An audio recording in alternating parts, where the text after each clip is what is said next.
Good evening, ladies and gentlemen. Welcome to Barbados, a vision for our future.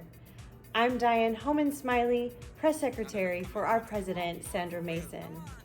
Join us tonight as we go over the economic impact that COVID-19 has had on our country and our plan to recover and have an even brighter economic future. Pure love, pure smile. I am a Belgian, yeah, a Belgian, yeah.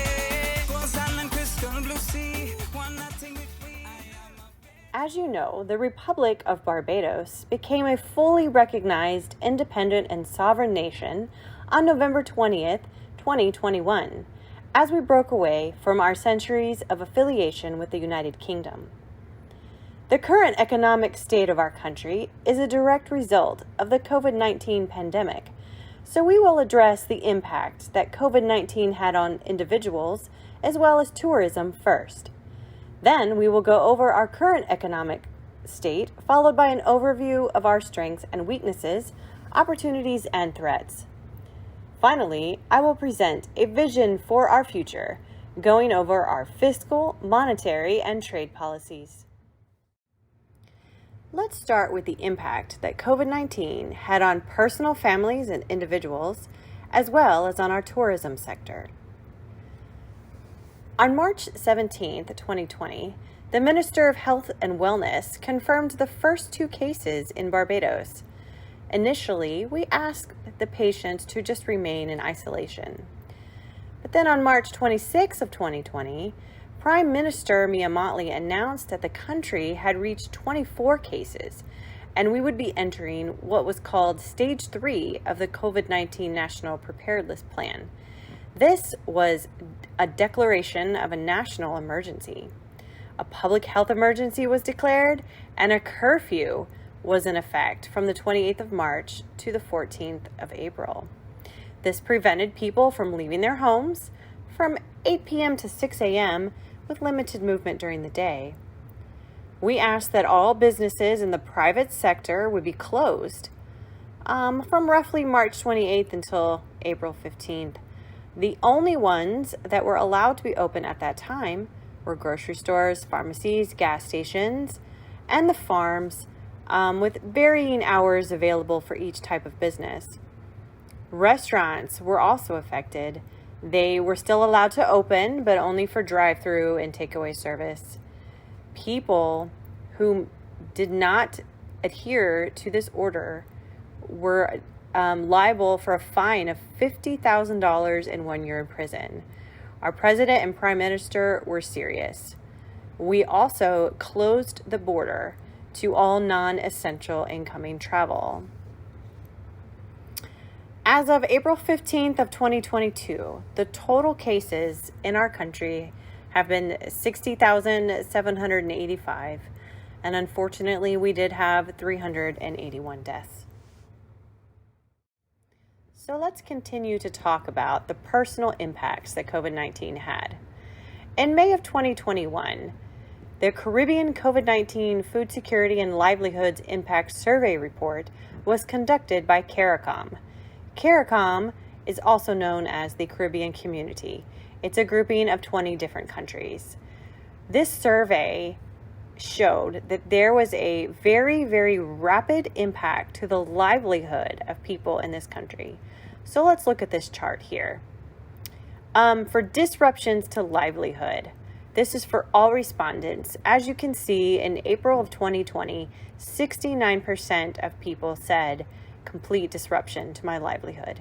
It has improved because as of February of 2021, 47% had disruption.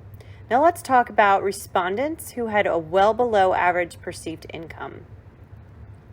This report quantified that as people who made less than $15,000 a year. In April of 2020, 71% of people in that category said there was a sharp and rapid disruption to their livelihood.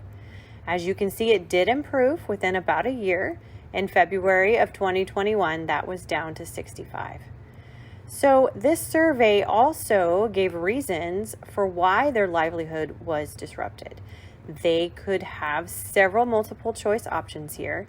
you can see that the number one option is that 52% said their movement was restricted because we had shut everything down, and that's why they were unable to continue their livelihood. The 50% said they were concerned about leaving their house due to an outbreak, and only 19% said there was a reduced demand for goods and services. Now, I know that does not add up to 100. As I said, they could select multiple options. So let's talk about the impact that COVID-19 had on our tourism. Let's not mince words here. It completely was shut down. In March of 2020, the tourism sector was shut down and flights were limited to the island. We imposed a 10-hour curfew, and we eventually expanded that to a 24-hour curfew that went on for 2 months and ended in roughly May of 2020. Tourism fell pretty much to zero between April and May of 2020. So you can imagine a lot of people were out of work. These immediate consequences were that by May of 2020, we had 42,800 people on unemployment benefits. Yes, and all flights were shut down. So complete and total shutdown. All right, so we went over how COVID-19 affected tourism and the personal impacts. Let's look at our current economic state. As you can see, our gross domestic product, otherwise known as GDP, in 2020 was 4.2 billion, and currently it is 5.1 billion as of April 1st, 2022.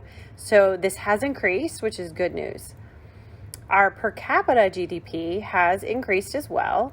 We had 15.35 thousand in 2020 and 17.77 thousand currently. However, our inflation rate has increased, which is not a good sign. In 2020, it was 2.9%, and now it has increased to 4.4%. And our labor force unemployment has gone down, so this is good news. 2022 was 18%, and currently it is 15.9%. So let's go over some of our imports and exports. Our top 3 exports are mineral fuels, beverages and spirits. We love our rum here in Barbados, and also pharmaceuticals. And the top 3 imports would be refined petroleum or gas. We do import passenger and cargo ships and also cars. Now, our top industries should be no surprise to you.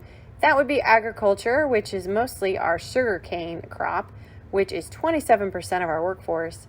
But by far, tourism is where most of our money comes in. 10% of our people are in this particular sector, but tourism brings in half of our economy and our GDP. All right, so let's identify our strengths and weaknesses, opportunities and threats. We're first going to start with strengths. The biggest thing by far is that all of the Barbados resorts are now open. We have stringent yet easy to navigate COVID protocols. Basically, tourism is back up and running. So our main economic protocol to get our economy going is in full swing. So another strength is something called the Barbados Construction Gateway Training Initiative. And I'm just going to leave that right there. We're going to go over that on another slide. Very good news. So even though we do have an inflation rate that is 4.4%, it is very low compared to the top 3 countries that have the most tourism to Barbados. The United States currently has an 8% inflation rate. United Kingdom has 7%, and Canada has a 6.7%. So basically, their money is going to go farther here, which is good news for us. On the other side are our weaknesses. Now, currently, because of our remote distance in the far southeastern corner of the ocean, it does make the cost of imported goods higher. Obviously, we have to either fly or ship everything in. And something to think about also is that our low birth rate could cause a labor shortage in as little as 15 years. So we highly encourage families to continue to produce children, and that's all I'm going to say about that on a public forum. So an opportunity that we have is we have something called the Welcome Stamp Visa Program. So let me tell you about this. This is a very unique program that allows non-nationals to work remotely here in Barbados. So basically, people across the world are being allowed to work from home. So we're encouraging them to come to Barbados, make it your home, and work from here. While they're here, they're going to spend money on rent and groceries and entertainment, and this will absolutely stimulate our economy. You can apply for this particular visa at visitbarbados.org. The fees are only $2,000 for an individual and $3,000 for a family. And each visa lasts for approximately 12 months, and your application is processed pretty quick. So a couple of things that we do prefer is that you make not any less than $50,000 a year, and that you must have your own insurance. We will allow you to use our healthcare system, but you must have your own insurance to mitigate any issues with that particular service. So the one thing to think about is external threats. So no, we're not talking about Jack Sparrow and his ships of pirates, but we are talking about the lack of seafarers that are challenging the global supply chain. So what that means is there are not enough people to run the ships and bring things to port. The current situation in Ukraine and Russia has greatly diminished trade and movement among the ocean corridors so that we can receive our goods in a timely manner. So that external threat is something to definitely be thinking about. We have arrived at our vision for our future. Let's first talk about fiscal policy. So what fiscal policy means, it's how the government adjusts their spending levels and their tax rates so that we can influence the economy. So currently, we have something called the Barbados Vulnerable Family Survival Program. So basically, any family who lost their income due to COVID-19 are still able to put food on their table. When you apply, you can receive up to $600 a month for 3 months to help you pay for groceries and expenses for your family. What I'm really excited to unveil for the future is something called the Barbados Construction Gateway Training Initiative. All right, really fancy name here. Basically, we are spending a lot of money investing in projects across the country, and we need skilled workers to be trained to do all of these construction jobs. So we're basically hiring. We're going to train you how to do all sorts of particular skills. Classes are starting in just a couple of weeks on May 9th. So let's talk about some of the private sector projects that we're going to be training you for. Guess what? They're mostly all in the tourism industry. So we have a new hotel called the Indigo Hotel. We have the Hyatt Ziva Hotel, Sam Lord's Castle, Sagador Estates, Discovery Bay, Margaritaville, and a Marriott refurbishment, a new Sandals. We have townhomes. This is an estimated $1.4 billion building boom. The governor of Barbados has initiated this. We would like to train artisans, construction workers, male and female. We have slots for over 5,000 people. So please make sure that you go to the website, Barbados Construction Gateway Training Initiative.com, and apply for this exciting opportunity. So one more thing under fiscal policy is that our Prime Minister of Barbados is considering a universal basic income. So we invest heavily in the oil and gas industry.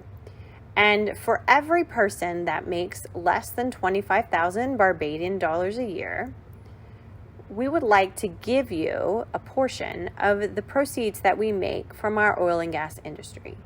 We're also considering giving you a reverse tax credit. So approximately you might be able to receive about $1,300 a month between your tax credit and the investment and the dividend from our oil and gas exports. So let's talk about our monetary policy. A monetary policy is the way that the government controls the quantity of money in the economy and the channels by which new money is supplied. Basically, we do that in two ways. The Central Bank of Barbados helps give financial institutions ways to assist their personal and business clients. So here are a few things that we have done. We've discounted the rate from 7% to 2%. The bank has reduced security ratios. They've eliminated securities for non-bank deposits. Bank is making collateralized loans to help with liquidity. So for the Central Bank of Barbados, it's basically helping big businesses do businesses. Now, the smaller commercial banks, here's what we're doing. We have given them the authority to give a moratorium on loan payments for firms and individuals who've been directly impacted by the pandemic. We'll give you a moratorium for 6 months. We want you to catch up. We're allowing commercial banks to adjust the loan terms to a reduced monthly payments, potentially give you moratorium so that you can pay at the end of your term. And we're giving people additional credit to address their short-term liquidity challenges, which basically means if you can't pay rent, you might be able to get some credit at the bank to help you out there for a couple of months. Now, the last thing we're going to talk about today is our trade policy.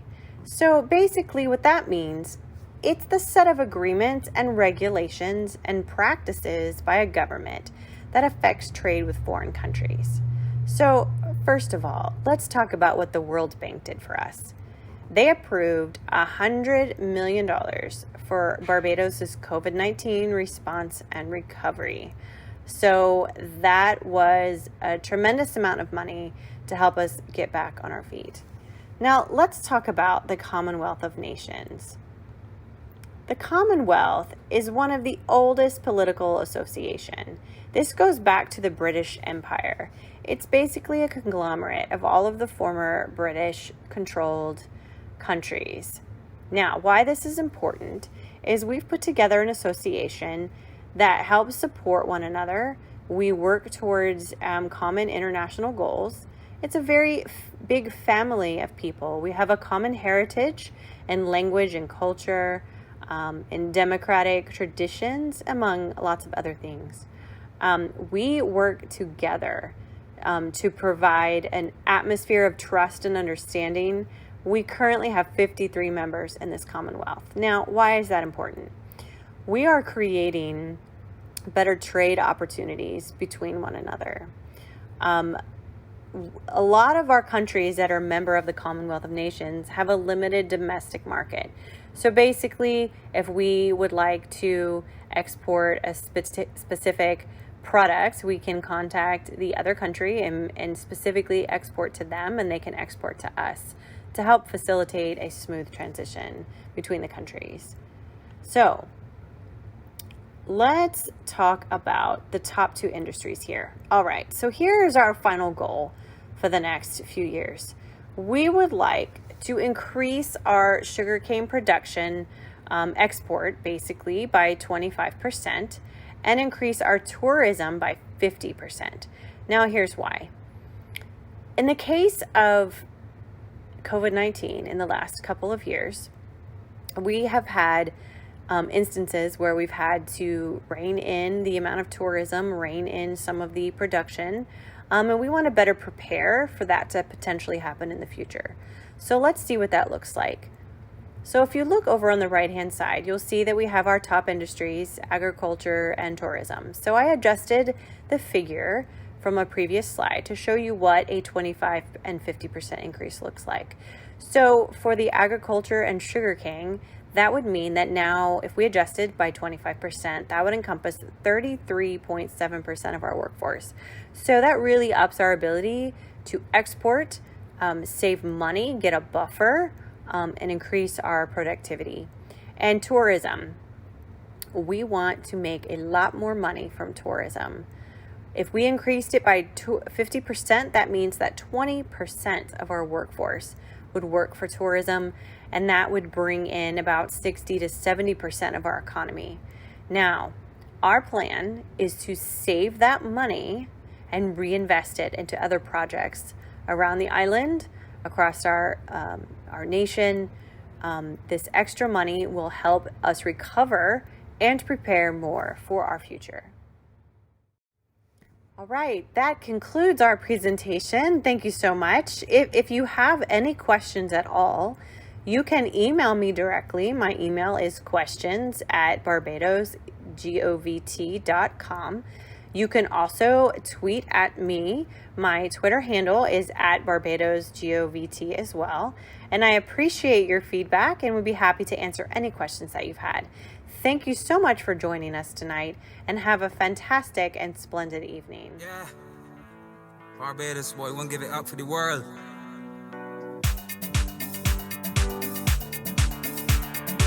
Nothing like coming home to the rock, boy, for real. Come on, let's go.